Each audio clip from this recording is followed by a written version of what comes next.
rendah hati itu lebih simple. Lalu ayat yang berikutnya, ayat 7. Kalau kita membawa kekhawatiran yang seperlunya, itu pun perlu serahkan kepada Tuhan.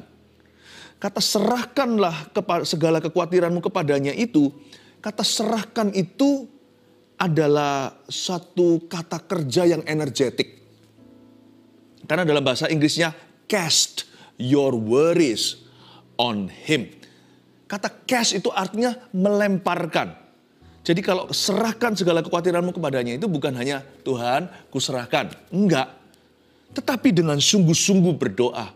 Ketika kami mengangkat hati kami kepadamu, kemerdekaan akan terjadi. Hamba tahu kelepasan demi kelepasan akan terjadi bagi keluarga saat teduh bersama yang terbelenggu. Atau yang kena sebuah candu. Tuhan pokoknya angkat yang letih lesu. Angkat beban yang berbeban berat. Tuhan Yesus, kau berikan kemerdekaan lewat firman. Sampaikan sabdamu, sembunyikan hambamu di balik salibmu. Dalam nama Yesus, haleluya, amin. Puji Tuhan. Saya merasakan dalam roh saya, kelepasan akan terjadi. Segala kutuk dipatahkan, segala belenggu diputuskan. Dan saya akan segera langsung ke firman, tapi sebelumnya saya mau dorong Anda untuk subscribe ke channel ini. Tekan tombol notifikasinya supaya Anda selalu diberitahu kalau ada program berikutnya yang bisa membangun hidupmu. Mari kita buka firman Tuhan bersama-sama. Kali ini diberi judul hidup dengan lebih sedikit kekhawatiran. Yes, fewer worries ya. Hidup dengan lebih sedikit kekhawatiran. Saya memang menolak untuk mengatakan hidup tanpa khawatir. Karena kekhawatiran itu peperangan seumur hidup. Dia akan datang dan pergi. Tapi minimalkan, kita kalau masalah khawatir harus minimalis. Karena itu ini rahasianya. Tapi sebelumnya saya kasih satu matematika dulu, matematika Tuhan. Matematika kehidupan. Lebih banyak khawatir sama dengan lebih sedikit bahagia. Itu sudah pasti. Tak peduli seberapa banyak harta yang kau punya. Tetapi kalau lebih sedikit khawatirnya, maka lebih banyak bahagianya. Dan kalau tidak khawatir, itu yang disebut berbahagia. Firman yang saya bagikan sekarang ini akan memerdekakan. Engkau akan mengenal kebenaran kata Kristus dan kebenaran itu akan memerdekakanmu. Kita baca sekarang 1 Petrus pasal yang ke-5, ayat yang ke-6 sampai 11 saya bacakan. Karena itu rendahkanlah dirimu di bawah tangan Tuhan yang kuat, supaya kamu ditinggikannya pada waktunya. Serahkanlah segala kekhawatiranmu kepadanya, sebab ia yang memelihara kamu. Sadarlah dan berjaga-jagalah. Lawanmu si iblis berjalan keliling sama seperti singa yang mengaum-ngaum dan mencari orang yang dapat ditelannya. Lawanlah dia dengan iman yang teguh, sebab kamu tahu bahwa semua saudaramu di seluruh dunia menanggung penderitaan yang sama. Dan Allah sumber segala kasih karunia yang telah memanggil kamu dalam Kristus kepada kemuliaannya yang kekal, akan melengkapi, meneguhkan, menguatkan, dan mengokohkan kamu. Sesudah kamu menderita seketika lamanya. Ialah yang mempunyai kuasa sampai selama-lamanya, sama-sama kita katakan, amin. Ayat 6, karena itu rendahkanlah dirimu di bawah tangan Tuhan yang kuat, supaya kamu ditinggikannya pada waktunya. Wait a minute, tunggu sebentar. Apa hubungannya rendah hati sama khawatir? Karena nanti di bawah ayatnya ada tulisan serahkanlah segala kekhawatiranmu kepada Tuhan. Berarti orang yang rendah hati itu nggak gampang worry. Atau lebih tepatnya orang yang rendah hati, nggak sombong atau angkuh itu membatasi kekhawatirannya sendiri. Sehingga tidak berlebihan. Kekhawatiran kita itu nggak menjadi-jadi. Mengapa begitu? Karena orang yang rendah hati tidak kepo sama hidup orang lain atau tidak peduli apa yang orang lain pikirkan atas dia. Jadi worry-nya itu minimalis. Sebenarnya kekhawatiran yang sah dalam hidup ini ada. Tapi juga ada kekhawatiran yang tidak perlu. Biasanya orang yang angkuh akan jatuh di dalam jebakan khawatir untuk sesuatu yang sama sekali tidak diperlukan. Misalnya orang lain mikir apa tentang aku ya? Kok dia punya itu, kok aku nggak memilikinya? Karena hatinya memang cenderung untuk sombong atau angkuh, maka otomatis dia akan terseret kepada iri hati juga. Dia mau yang orang lain miliki, yang dia belum punyai. Hidupnya jadi keruh, jadi komplikasi, membuat kompleks hidup sendiri. Tapi orang yang rendah hati itu lebih simpel. Dia lebih sederhana. Dia harus menghadapi kekhawatiran-kekhawatiran yang necessary atau yang seperlunya saja. Tetap ada peperangan rohani, tetapi tidak jadi berlebihan kekhawatiran. Makanya itu ayat ini sangat perlu sekali. Sebelum kita bicara tentang serahkan segala kekhawatiranmu, yang penting di sini adalah jangan sampai kita bawa beban berlebihan. Kenapa kadang-kadang menyerahkan ke Tuhan itu sulit sekali atau sukar? Karena kita juga nggak selektif sih. Apa yang kita pikirkan, sebagian orang itu overthinking untuk sesuatu yang sama sekali tidak esensial di dalam hidup ini. Karena itu orang yang sombong adalah orang yang pakai, misalnya kalau kita disuruh bersihkan kamar, pekerjaan ringan pun jadi berat. Kenapa? Karena tanpa disadari orang itu pakai rompi 10 kilo seperti orang-orang yang fitness itu di gym. Kenapa susah ya? The simplest task atau tugas yang paling kecil sederhana aja terasa berat. Tahu nggak, orang sombong itu nggak happy. Orang angku itu tidak bahagia. Karena dia punya concern terlalu banyak. Yang dia perhatikan tuh berlebihan. Matanya itu tidak bisa fokus pada dirinya sendiri atau hidupnya. Nggak sehat imannya. Makanya itu orang yang rendah hati tidak berat hidupnya. Waktu menyerahkan kekhawatirannya pada Tuhan, tidak sampai dia itu tertekan. Mengapa? Karena dia tidak membawa yang namanya beban-beban yang berlebihan. Semua itu dia selektif dari depan. Yang ini nggak perlu, yang ini nggak usah dipikirkan. Jadi enak jadi orang yang humble itu. Orang yang rendah hati itu lebih simple. Lalu ayat yang berikutnya ayat 7. Kalau kita membawa kekhawatiran yang seperlunya, itu pun perlu serahkan kepada Tuhan. Kata serahkanlah segala kekhawatiranmu kepadanya itu, kata serahkan itu adalah satu kata kerja yang energetik. Karena dalam bahasa Inggrisnya, cast your worries on him. Kata cast itu artinya melemparkan. Jadi kalau serahkan segala kekhawatiranmu kepadanya itu bukan hanya Tuhan, kuserahkan. Enggak. Tetapi dengan sungguh-sungguh berdoa. Enggak ada orang melempar itu satu tangan. Emangnya kita sekuat apa? Kalau kita merasa diri kuat, jangan kita remehkan. Tekanan dunia ini sama kuatnya. Jadi kalau kita masuk ke hadirat Allah itu asal-asalan, kayaknya kekhawatiran kita tidak akan pergi dari hati. Keluar dari hadirat Allah tetap sama tertekan.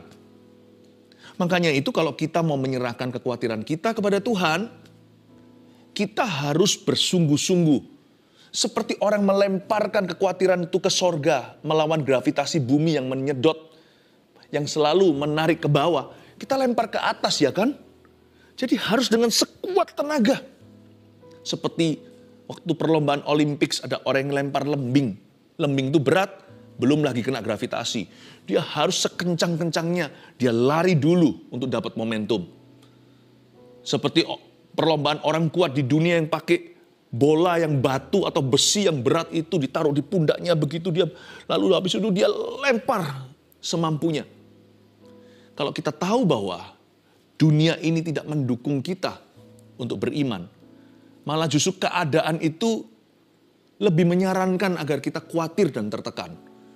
Bukannya seharusnya kita harus semakin sungguhan kalau sama Tuhan. Makanya itu kalau doa janganlah kita itu setengah-setengah. Doa sambil lakukan apa? Kalau doa sisihkan waktu. Doa sungguh-sungguh, jangan keluar dari kamarmu sampai khawatirmu itu sudah kau tinggal di kaki Tuhan Yesus. Serahkanlah di sini itu, lemparkanlah. Cast your worries. Cast out the net, misalkan bagi nelayan. Lemparkan jala, nggak ada orang lempar jala cuma begitu. Nggak dapat ikan, dia lemparkan dengan seluruh tenaga, tenaga hip atau tenaga pinggulnya, tenaga tangan kanan, tenaga tangan kirinya. Dia lemparkan dengan pundaknya. Cast all your worries on him. Lemparkan itu. Ini energetik sekali. Itulah sebabnya kalau saya menyembah Tuhan, bukan untuk dilihat orang. Saya nggak peduli kiri kanan, saya angkat tangan. Kalau angkat tangan ada orang yang memuji Tuhan, menyembah Tuhan, nggak menghakimi ya. Tapi kalau saya menyembah Tuhan, karena saya tahu daging saya ini melawan. Lebih gampang mainan daripada menyembah Tuhan. Saya tidak bisa tenang, saya harus lawan arus. Kalau saya mau tanda kutip lihat Yesus. Kalau saya mau merasakan hadiratnya, saya harus lari di depan semua yang lainnya. Ya. Melawan arus dunia. Makanya itu kalau saya menyembah Tuhan, kalau saya angkat tangan gak asal-asalan. Terkadang kalau hati saya merasa berat, semakin berat hatiku, semakin tinggi tanganku. Dan bukan satu, kedua tangan ku angkat ke sorga, ku angkat hatiku, ku pandang kekudusanmu. Saat ku sembah, ku pujimu, ku rasakan kehadiranmu Tuhan. Nggak untuk saya tunjukkan ke orang lain kok. Kan saya nggak tahu siapa yang datang ke gereja misalnya kalau itu ibadah. Siapa yang duduk di sebelah saya kecuali kalau saya pergi sama seseorang dari rumah. Atau janjian sama teman. Sekeliling saya itu saya nggak bisa tentukan siapa yang datang, siapa yang tidak hari itu. Jadi memang saya datang ke gereja cari Tuhan. Saya nggak peduli orang lain mikir apa. Ku angkat hatiku, ku pandang kekudusanmu saat ku sembah, ku pujimu. Ku rasakan kehadiranmu Tuhan. Karena ayat ini berbicara ke saya. Waktu hati saya gelisah, semakin bertambah. Waktu saya sedih, semakin menjadi-jadi. Orang lain gak perlu tahu pergumulan hatiku. Karena antara saya dengan Tuhan Yesusku. Tapi kalau saya angkat tangan menyembah Tuhan, saya angkat kedua tangan saya. Cast your worries kan. Lemparkan ke atas itu kalau bisa dua tangan, kenapa satu? Lebih kuat dua tangan daripada setengah. Saya mau dengan segala ekspresi bukan untuk dilihat sesama. Tapi karena saya mau membawa badan saya, tubuh saya masuk hadirat Allah. Bukan hanya jiwa saya. Waktu badan saya masuk dengan sungguh-sungguh, jiwa saya juga lebih gampang untuk konsentrasi. Roh saya jadi lebih peka. Jangan pernah berkata yang penting hatinya. Menyembah, memuji Tuhan, berdoa itu juga harus dengan segenap kekuatanmu. Kalau waktu nyanyi, saya ikut nyanyi. Saya nggak hanya cuap-cuap saja, biarkan WL atau pemimpin pujiannya yang teriak-teriak. No. Kasihilah Tuhan Allahmu bukan hanya dengan segenap hatimu, tapi juga dengan segenap kekuatanmu. With all your strength. Mengapa Pastor Philip saya ini overthinking? Lawan. Kenapa saya ini stres sekali? Saya itu terus nggak bisa enggak. Saya itu panic attack. Lawan arus. Cari Yesus, serahkanlah. Maybe you're not vigorous enough. Mungkin kita tidak cukup sungguh-sungguh. Kita baru masuk 5 menit, ya. Baru seperti kaki itu masukin ke air dikit-dikit begitu. Lalu kita berkata, nggak jadi berenang. Banyak orang masuk hadirat Allah juga begitu. Ecek-ecek kaki aja. Di dalam hadiratnya kita masuk sebentar 5 menit, nggak ngerasa apa-apa. Masuk 5 menit, nggak terjadi apa-apa. Masuk 5 menit berkata, kok merasa jauh sama Tuhan? Masuk 5 menit lagi, belum terjadi mujizat. If you want to cast your worries, kalau Anda mau serahkan kekhawatiranmu kepadanya, serahkanlah. Paham maksudnya? Kalau Anda memang mau serahkan kekhawatiran Anda, lihat bahasa tubuh saya, serahkanlah. Serahkanlah. Aku tidak keluar dari sini sampai engkau angkat bebanku. Itu bukan berarti mau mati di kamarnya, tapi percaya Tuhan akan mengangkatnya sebelum Anda keluar dari ruang doa. Determination atau kesungguhan hati. Tekad hati. Semangat seperti itu. Amin. Serahkanlah segala kekhawatiranmu kepadanya sebab ia yang memelihara kamu. Nah, kata sebab yang memelihara kamu ini membuat kekristenan istimewa. Kok bisa? Because he cares for you. Tidak pernah Tuhan dijelaskan seperti di dalam Christianity. Di dalam kekristenan ada pewahyuan bahwa Allah itu sangat personal. Dan dia bukan hanya menciptakan lalu lepas tangan. Dia menciptakan tanpa keringat, hanya berkata-kata, jadilah terang, jadi ini itu, jadi semua. Tapi waktu Tuhan menebus kembali makhluk ciptaan yang termulia, yaitu manusia yang bandel jatuh dalam dosa Anda dan saya. Dia bukan sekedar main bicara. Dia bukan hanya keluar kata-kata atau alias ngomong saja. Tapi Allah turun ke bumi, menjelma jadi bayi, anak Allah yang hidup, Yesus Kristus di palungan, lalu habis itu mati bagi dosa kita waktu umur 33 dan bangkit pada hari yang ketiga. Dan ever since that, sejak hari itu dia utus Roh Kudus setelah dia naik ke sorga. Dan mulai saat Roh Kudus dicurahkan, setiap detil hidup kita itu ada Roh Kudus di kamar kita.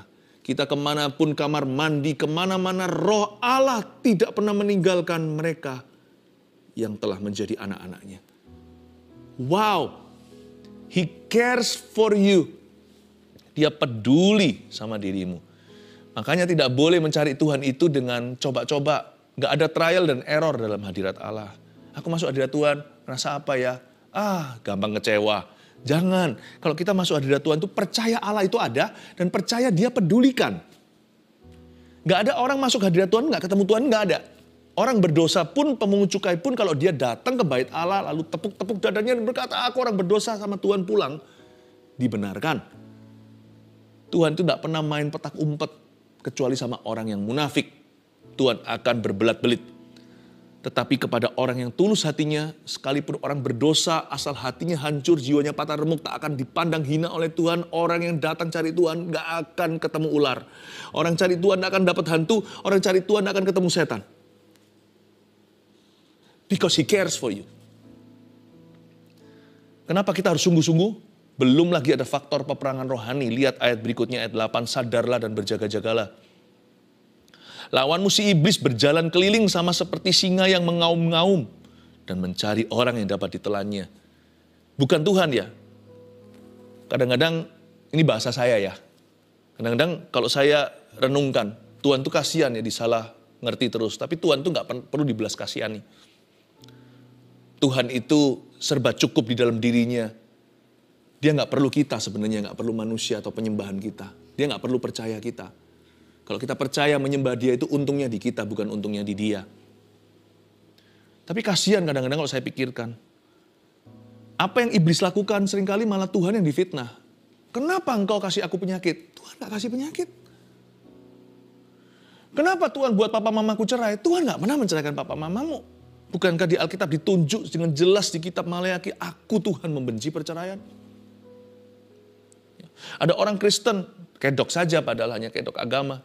Lalu larikan uang kita. Orang Kristen kayak gitu, pelayanan lagi di gereja. Nggak ada hubungannya. Perbuatan itu juga dikecam oleh kekristenan. Tapi Tuhan yang kena getahnya. Tuhan yang dituduh sama semua orang. Coba bayangkan. Jangan lupa, di balik layar semua yang baik, semua yang benar, semua yang sempurna, yang layak dipuji. Semua yang baik, sempurna, all the perfect gifts come from above. Di surat Yakobus datang dari Bapa segala terang. Tapi semua yang jahat, semua yang jelek, semua yang negatif, semua yang kutuk, semua yang dosa, semua yang mati, semua yang bunuh, semua yang jijik, semua yang najis, semua yang gak patut dipuji, gak patut bahkan dibicarakan, bukan dari Tuhan. Ada roh-roh jahat yang bekerja di udara. Ada roh-roh setan di dunia ini. Dan setan itu pekerjaannya yang utama bukan untuk takut-takuti orang di rumah hantu. Yang itu level bawah ceritanya. Lihat ya kalau kita baca ya, the work of Satan, pekerjaan iblis yang utama itu apa?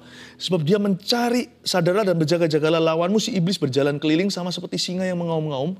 Dan mencari orang yang dapat ditelannya. Mencari orang yang dapat ditelannya. Bahasa Inggrisnya to devour. Untuk mengunyah hidup-hidup. Kalau bisa ditelan. Kalau bisa binasa. Setan tidak untuk. Dia punya maksud hati bukan hanya untuk menakut-nakuti. Itu hanya distraction atau gangguan. Keinginan wahid nomor 1 setan adalah untuk membinasakan. Jangan lupa, di ayat lain di Perjanjian Baru dituliskan bahwa Yesus ngomong begini. Di kitab Yohanes, di surat Yohanes. Setan iblis datang untuk mencuri, membunuh, membinasakan. Saya sebut itu the threefold plan of the devil. Itu rencana jahat si setan ada di 3 dimensi. Yang utama dulu, yang terakhir, mencuri, membunuh, membinasakan. Ini yang mutakhir. Ini keinginan dia yang terakhir. Membinasakan itu artinya menghalangi seseorang dari jalan keselamatan. Membuat orang terpisah selama-lamanya dari Yesus Kristus nanti dalam kekekalan. Itulah goal tertinggi. Bukan rumah hantu yang merupakan musuh utama kita. Tetapi setiap orang yang menolak percaya pada cahaya Injil, atau orang yang pernah mengecap karunia sorga lalu murtad lagi dari jalan itu dan menjual Yesus atau menyalibkan dia kedua kali. Itu semua di balik layar itu ada perbuatan iblis yang menghasut ke situ. Memang ada kemauan orang itu sendiri sebab iblis gak bisa memaksakan dirinya, harus pilihan kita. Tapi saya percaya iblis selalu mengambil keuntungan dan dia akan berusaha untuk menghalang-halangi orang. Kenapa kita mau ajak seseorang datang ke gereja, misalnya seorang yang Anda cinta, Anda doakan sekian lama, mau datang ke gereja? Nggak bisa, tiba-tiba ada kecelakaan, tiba-tiba ada kejadian. Ada pula yang betul-betul dihinggapi roh jahat ketika mendengar firman, kalau sekali dua kali karena memang letih ya, saya ngerti itu sangat alami. Tapi kalau setiap kali, padahal nggak lelah, setiap kali dengar firman langsung tertidur, mungkin ada belenggu yang perlu dipatahkan. Ya. Tiba-tiba sakit, padahal janjian ketemuan. Itu semuanya ada pekerjaan setan. Yang jenis seperti itu mungkin perlu kita di balik layar juga untuk mendoa puasakan.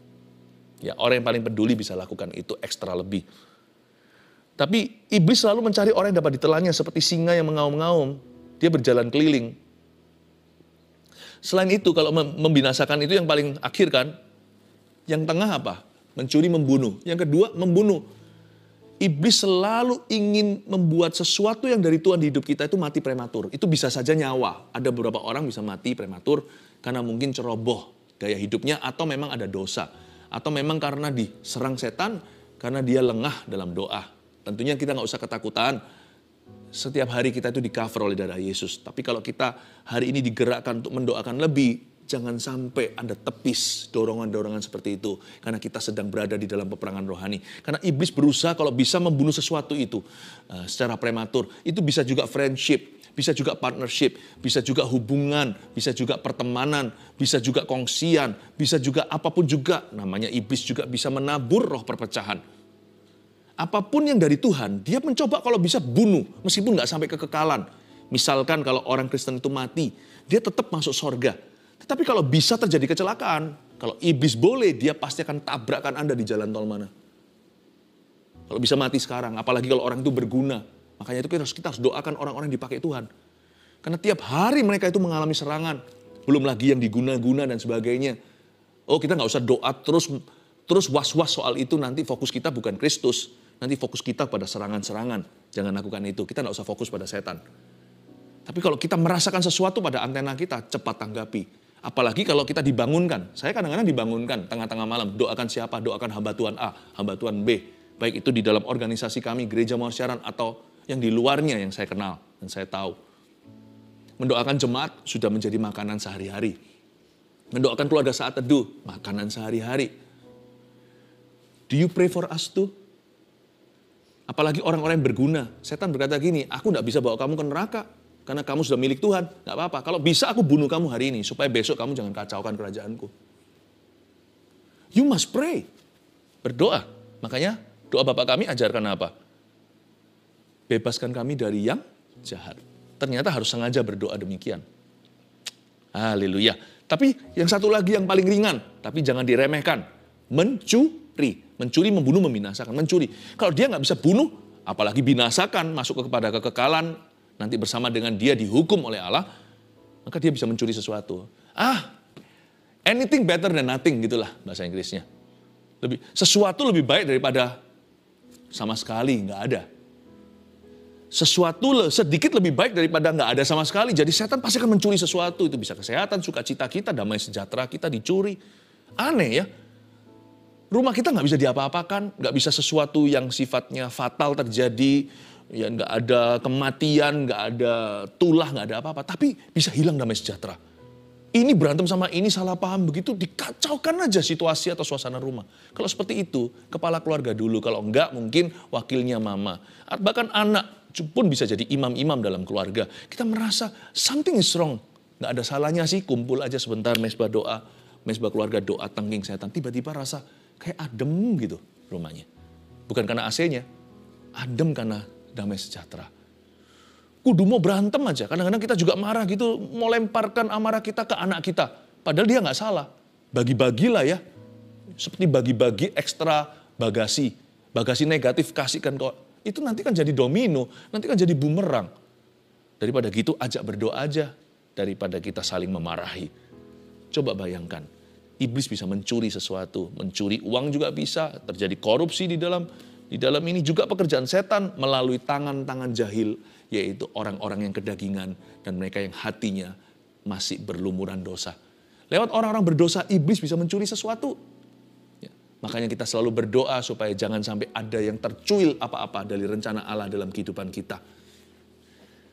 Makanya kalau kita betul-betul kita harus melawan. Caranya gimana caranya? Ayat 9, lawanlah dia dengan iman yang teguh. Sebab kamu tahu bahwa semua saudaramu di seluruh dunia menanggung penderitaan yang sama. Kata lawanlah dia dengan iman yang teguh mengajari kita. Bahwa dalam bahasa Inggrisnya, we must flee evil, but we must not flee from the devil. Kita harus menjauhi kejahatan, lari dari hawa nafsu. Seperti Yusuf lari dari istri Potifar. Ada juga surat Paulus berkata gini, flee the lust of youth atau larilah dari hawa nafsu orang-orang muda. Memang kita harus lari dari pencobaan, namun jangan lari dari setan. Sebab tidak ada perlindungan, punggung kita itu tidak ada senjata peperangan. Kalau kita baca di kitab Efesus, sebab perlengkapan senjata kita nggak ada yang melindungi punggung atau our back. Jangan lari, hadapi. You flee evil but not the devil. Kita lawan iblis dengan apa? Dengan iman yang teguh. Kita tengking berkata, dalam nama Yesus kau pergi. Jangan kau ganggu rumahku. Ya, tapi kita cast our worries dulu, kita serahkan dulu kepada Tuhan. Tapi kalau kita melakukan peperangan rohani, wow, disitulah kemenangan. Dengan iman yang teguh. Imanmu harus teguh. Jadi kalau kita lawan setan itu jangan bawa worry segala. Itu nanti kan seperti kita dalam perlombaan namun kita pakai rompi 10 kilo tadi. Atau 20 kilo. Berat, gak mungkin bisa menang kalau kita lari. Atau kita bergulat. Orang lain badannya atletis. Tapi kita pakai rompi besi. Ya mana bisa menang. Kalau kita dalam peperangan rohani, less worry is better. Karena kita punya musuh sesungguhnya. Lebih sedikit khawatir, lebih kuat untuk Anda melawan setan. Karena itu lawanlah dia dengan iman yang teguh. Satu-satunya senjata di sini adalah iman. Sebab kamu tahu bahwa semua saudaramu di seluruh dunia menanggung penderitaan yang sama. Lihat ya, semua pencobaan yang kita alami, apa yang kita khawatirkan. Ternyata kita itu bukan satu-satunya yang malang di dunia. Semua saudaramu di seluruh dunia menanggung penderitaan yang sama. Dengan kata lain, semalang-malang atau seterpuruk apapun kondisimu yang membuat Anda khawatir hari ini, ingatlah selalu akan ada orang yang lebih buruk dan lebih terpuruk, dan ada orang yang lebih ringan. Kita selalu menemukan seseorang di atas kita, seseorang di bawah kita. Itulah sebabnya, seberat apapun pencobaan hidupmu, tidak boleh namanya memuntung ministry. Karena selalu ada orang yang lebih berat dari kita. Dan selalu ada orang yang bisa kita bantu. Paham Bapak Ibu Saudara yang saya kasihi? Always someone above you, someone under you. Sebab semua saudaramu di seluruh dunia menanggung penderitaan yang sama. Apapun kondisi kita, we can always help somebody. Kita selalu bisa membantu seseorang. Karena kita gak seberat orang itu mengalami pencobaannya. Tetapi seberat apapun hidup kita hari ini terasa, selalu kita itu ingat bahwa ada orang-orang yang bisa jadi kekuatan kita. Semua saudaramu di seluruh dunia menanggung penderitaan yang sama. We need other people to win. Kita butuh orang lain untuk menang. 3 poin sederhana, catat ini sebagai summary atau sebagai rangkuman daripada firman yang dibagikan. 1, apa itu hidup dengan lebih sedikit kekhawatiran? 1, orang yang rendah hati itu khawatir seperlunya dan tidak berlebihan. Start well, start right. Kita harus mulai dengan benar, mulai dengan tepat, mulai dengan rendah hati. Kalau enggak nanti ya, casting jadi terlalu berat. nanti menyerahkan kekhawatiran itu terlalu berlebihan. Kenapa? Karena yang nggak perlu semuanya juga ikutan. Pintu masuk seleksinya itu rendah hati. Rendah hati itu menseleksi alami semua beban kita. Orang yang rendah hati itu khawatir seperlunya dan tidak berlebihan. Kita memulai garis startnya dengan ringan atau lebih ringan. 2, roh khawatir harus dihadapi dengan roh doa yang sungguh-sungguh. Ingat tadi, lemparkan kekhawatiranmu atau serahkanlah kepada Tuhan. Roh khawatir nggak bisa dihadapi dengan pikiran positif. Roh khawatir harus dihadapi dengan roh iman, yaitu roh doa yang sungguh-sungguh. 3, iman yang teguh. Jadikan hidup tidak seperti yang dikhawatirkan. Kalau iman kita teguh ya, Anda akan terkejut melihat. Ternyata yang kita takutkan itu tidak berfondasi atau berlandaskan. Dan apa yang kita khawatirin selama ini, yang kita khawatirkan, itu tidak akan terjadi seperti yang ditakutkan. Iman yang teguh, hiduplah dengan iman, maka hidupmu akan berjalan selalu di dalam rencana Allah, bukan rencana setan. Haleluya.